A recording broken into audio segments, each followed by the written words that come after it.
Hi, everyone. My name is E. David Crawford. I'm a professor of urology at the University of California in San Diego.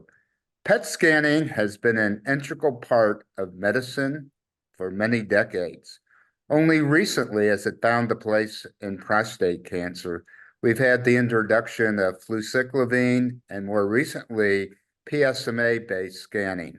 This has been a game changer, and I think one of the most significant advances that occurred in prostate cancer in the last decade. Joining me for this PET tumor board are three international experts in the area.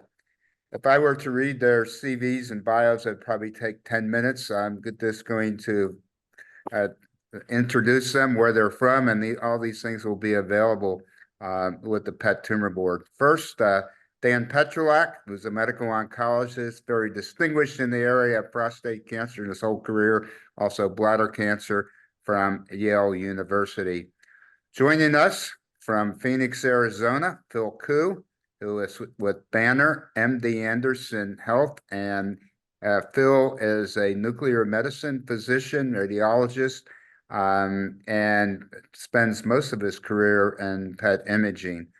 Also joining us from UCLA, my old alma mater, is Wayne Brisbane. Wayne is a urological oncologist who is specializing in prostate cancer and imaging and focal therapy.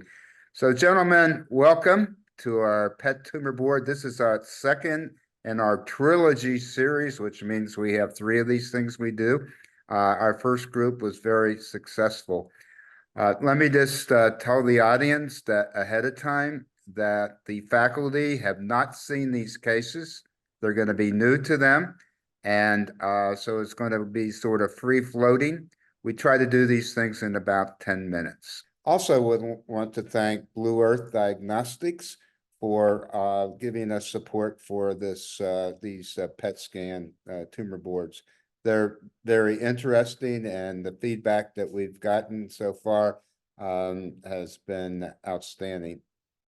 This is a 69-year-old male who has a history of BPH and turned out to have a grade group 2 prostate cancer.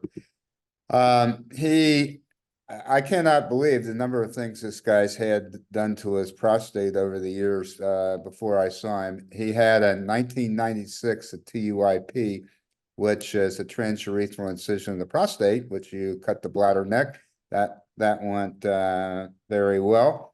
He had a tuna, which is a transurethral needle ablation.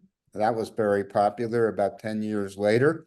So he got 10 years out of the TUIP. He had trust biopsies that were negative, and he did have, and this was done when I saw him, but he did have a confirmed MDX done. That looks for tumor and negative biopsies, and it was positive in the right base.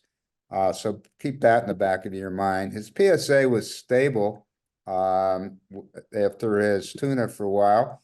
Then about another 3 years later, he had some urinary problems and had to resume, which is steam injection into the prostate.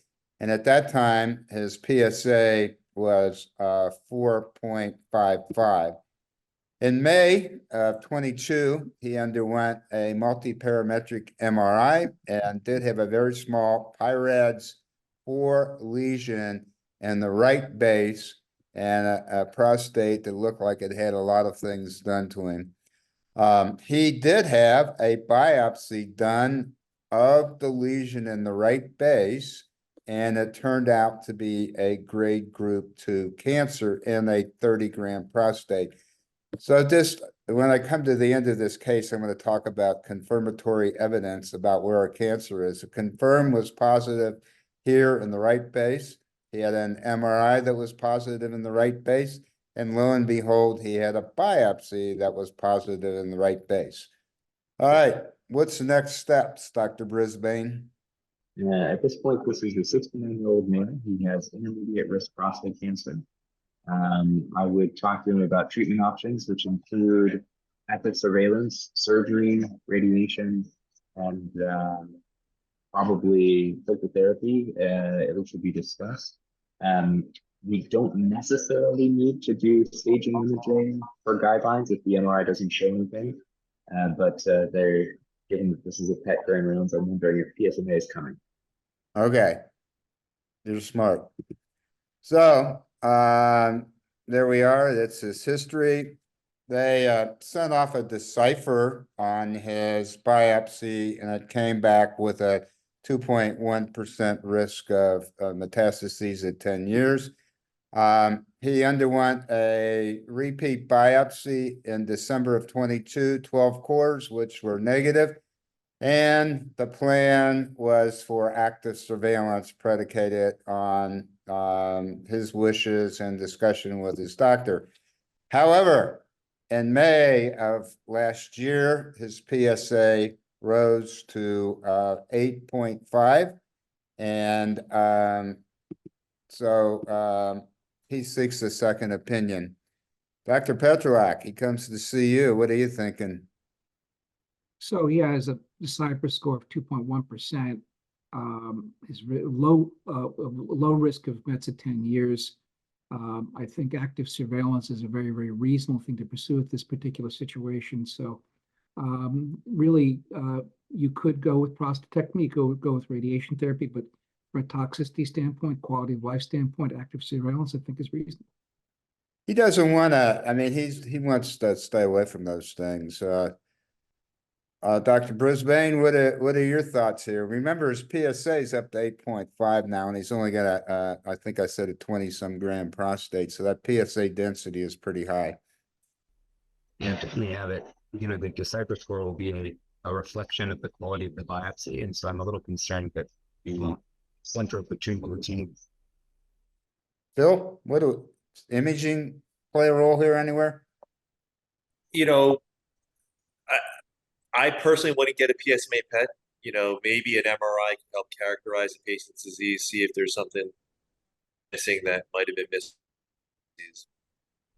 Wow. Well, I will say that we have a phase 1 trial that's occurring at UCLA. It's almost going to be published out of another sister trial in Italy, which has demonstrated that in this special kind of setting where you have a discordance between the MRI and your biopsy findings, PSMA will have a cancer diagnosis about 40% of the time, and of those 40%, about 60% will be de novo lesions. So this is actually a place where in the future we may see an indication for PSMA where you have a discordance between your pathology and your MRI imaging. Because obviously the MRI can be false positive, and that would be, the PSMA hopefully would risk stratify those patients appropriately. But there also can just be a miss, a technical error in acquiring the tissue, and PSMA should be able to help with that.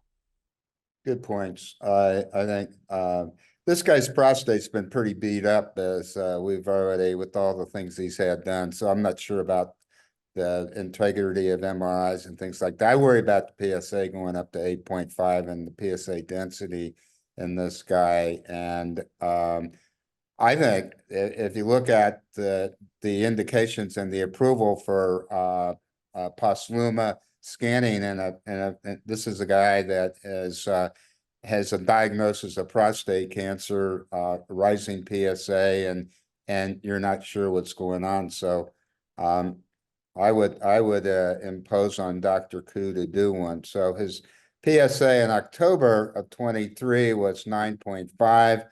Next steps. So he did have a posluma scan done. And the results of the scan are here, Phil. And I'll show you the rest of them in a minute. But what do you see here? Focal here at the right base of the prostate, I think definitely suspicious. Though there's growing evidence about its performance for primary disease evaluation, it's not the first thing I jump to. But when you see something like this, yeah, I think we've identified the primary. You got it. The focal uptake in the right base, suspicious. SUV is 13.2. Does that mean anything to you, Bill? To me, we'd have to clarify, is this SUV max? Is this SUV mean? What type of SUV is it? But regardless, it clearly is concordant with the imaging. You're seeing focal increased uptake that's just much greater than background. Okay. No other activity, so that's probably good. So Dave, I think this is good news, but we need to remind sensitivity of PSMA PET prior to definitive therapy is a 5%. So I want to talk about this, and I want to really tweak Wayne a little bit on this. We got together, a whole group of us in Coronado during the South Central section meeting, and we said, this whole thing about focal therapy, I don't like the term focal therapy. I like to call it targeted focal therapy because we want to know what the target is. And people will go with an MRI and say, this is the target is. We'll go with one biopsy. That's when we got into all those mapping biopsies, when we were doing 100 biopsies on the prostate and 3D reconstruction. But that's not popular anymore. So we said, okay, it's all about data points here, in a way. So here we go. That's why I brought this up. Data point 1. This is a confirmed MDX that was done in this original biopsies which were negative. Look at this. He had 2 hot spots in the right base. What we see here also was that he had a select MDX, which is looks for a couple of genes associated with prostate cancer. He's got a 63% chance that he has a grade group 2 and above, and lo and behold, he did. He has an MRI, which shows when he had his biopsy, a lesion in the right base. So now we have biopsies are positive in the right base, multiparametric MRI, Posluma beautifully shows it in the right base and confirm MDX. Are those enough data points to say that you might want to consider focal therapy, Wayne?